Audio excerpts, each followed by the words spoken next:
You ask Tiger to solve. This deals with linear equations with one unknown. The final result is x equals -2. Let's solve it step by step. Simplify the expression. Group like terms. Simplify the arithmetic.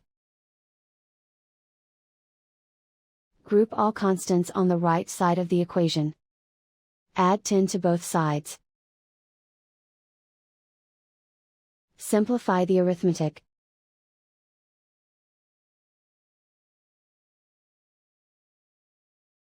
Isolate the x.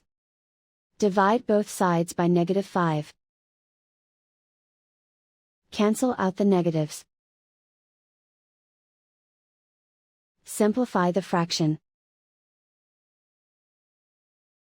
Move the negative sign from the denominator to the numerator. Find the greatest common factor of the numerator and denominator. Factor out and cancel the greatest common factor.